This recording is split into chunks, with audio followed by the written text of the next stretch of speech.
Welcome back everyone. In this video, we'll be talking about a couple of redactions made to the Quran, and as we do so, we'll be posing some questions for Muslims and their popular claims about the Quran's preservation, whether written or oral. Let's begin with a review of the compilation of the Quran as it began with Abu Bakr. He said to Zayd, "Search for fragmentary scripts of the Quran and collect it in one book." This was very difficult for Zayd compared to shifting a mountain. Zayd said, "So I started compiling the Quran by collecting it from leafless stalks of date palm trees, pieces of leather, hides, stones, and so forth, and also from the memories of men." From the beginning, then, we see that the Quran was not primarily preserved in memory. Notice the diversity of sources that Zayd used. Leafless stalks of date palm tree, pieces of leather and hides, and from stones, and from memories. Surely the Caliph had the authority to simply call everyone who had memorized the complete Quran together. Just sit them down at a table, and as they recite, have Zayd record their words. But this isn't what happened. The Quran was in fragmentary form, explaining in part the difficulty of Zayd's task. Nevertheless, he finished his work, and the manuscripts of the Quran remained with Abu Bakr, and then Umar, and then Hafsa. Now let's fast forward to Uthman. Problems arose because of differences in the recitation of the Quran, so Uthman sent a message to Hafsa asking for the manuscripts that he would compile in perfect copies and then return them. He called on Zayd once again.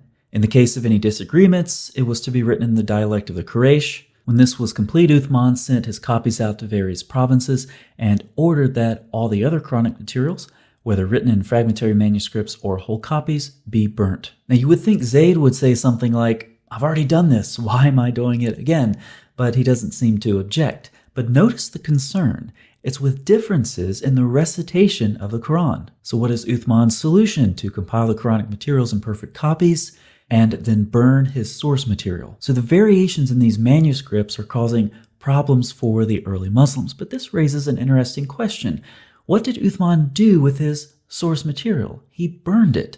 But if the Quran was preserved in memory, as many Muslims claim today, why didn't Uthman account for this fact? If the memorization of the Quran was so dominant, destroying manuscripts would not accomplish Uthman's goal of eliminating variant readings. Now, what kind of changes did Uthman make during his recension? Well, of course, it's difficult to tell when you burn your source material, but we do have some reports about some problems with Uthman's recension. Numerous tafsir and other sources describe the 200 verses that were once in Surah 33. But when Uthman wrote out the codices, he was unable to procure more of it than there is today. And interestingly, according to Ubay ibn Ka'b, during the lifetime of Muhammad, Surah 33 had 286 verses. Notice these were recited in the lifetime of Muhammad and then lost after. So Uthman apparently lost several dozen verses out of just one surah, but he also made some unspecified changes. Abu Muhammad said whilst copying the Musafs, he burnt what he burnt from them from what he had changed intentionally or by mistake. Aisha's copy contained a variant reading of Surah 33:56, but this was before Uthman altered the scripture. There are dozens and dozens and dozens of these reports, so let's just leave them for now and move further down our timeline. Did Uthman eliminate all of the variant readings?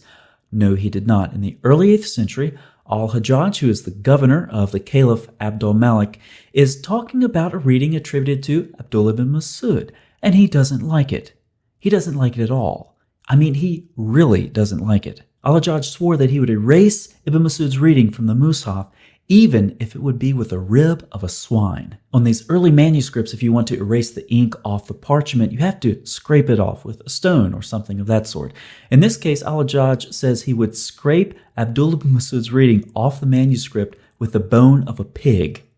This is the guy revising your Quran, Muslims. And of course, it doesn't stop there. He also said he would kill anyone who is using Abdullah ibn Masud's reading. But this is ironic because Muhammad apparently said, learn the recitation of the Quran from these 4 persons, and Abdullah ibn Masud is one of them. So at the time of Al-Hajjaj, apparently this narration didn't exist, or he didn't know about it, or he didn't care because he demonstrably violated what Muhammad says in this hadith. Now, what kind of changes did Al-Hajjaj make? Once again, it's difficult to tell, but we can try to paint a rough picture. The sources report that the Caliph, Abdul Malik, instructed his advisor Al-Hajjaj to revise the text of the Quran by changing the consonantal skeleton of certain words. He also introduced vowels and diacritical marks for the first time. Sounding much like Uthman, the sources also report that any codex whose consonantal skeleton was not identical to that of the Umayyad Codex was recalled and destroyed. This would explain why little or no manuscript evidence has survived that would make it possible to verify the nature of any change or changes introduced at that time. Also, we have Al-Kindi and Abraham of Tiberias. They say that Hajjaj gathered together every last copy and caused to be omitted from the text many things. Kindi avers to his Muslim addressee that all that I have said is drawn from your own sources, and this would appear to be so, for we find notices in Arabic sources that Hajjaj ibn Yusuf wrote exemplars of the Quran and sent them to the chief cities, that he changed the wording or eliminated variant readings, or introduced diacritical marks into the text. So just like Uthman, al-Hajjaj destroyed the competing copies and then put his manuscripts into circulation. But his destruction was more widespread than Uthman's. Al-Hajjaj destroyed both public and private manuscripts. As you can imagine, some were not happy, including Uthman's family. We have a report of the angry reaction of the family of Uthman towards the new Medinan Quran recension. The governor of Egypt even flatly refused al-Hajjaj's new Quran, but in spite of these difficulties, he was largely successful in standardizing his new text, and by the 2nd century AH, Uthman's manuscript had become a thing of the past. The Uthmanic Codex had disappeared. We have a couple of questions that are relevant to the preservation of the Quran. Whose Quran or recension was memorized or preserved? Was it Muhammad, Uthman, or al-Hajjaj? Further, who gave Uthman or al-Hajjaj the authority to redact the Quran? These are important questions that Muslims who want to claim the Quran has been preserved need to answer. Let's put this another way. On your screen, you have a timeline with dates for the various Qurans and or recensions. Now, our timeline begins with Muhammad's death at 632, but there's very good reason for thinking that Muhammad was alive several years later. We have about 11 sources from the 7th and 8th century that indicate this. But we'll start with 632, so let's just go with that. Now let's ask some questions. Which Quran has been preserved along this timeline? If it's the one from Muhammad in 632, then why was Zayd's collection needed? And why was it so difficult to collect the Quran? Why did he need to collect it from so many different fragmented sources?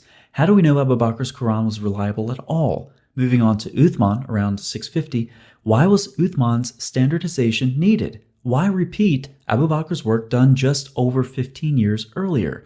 If the Quran was memorized as Muslims claim, then why the differences? And why did Uthman destroy manuscripts?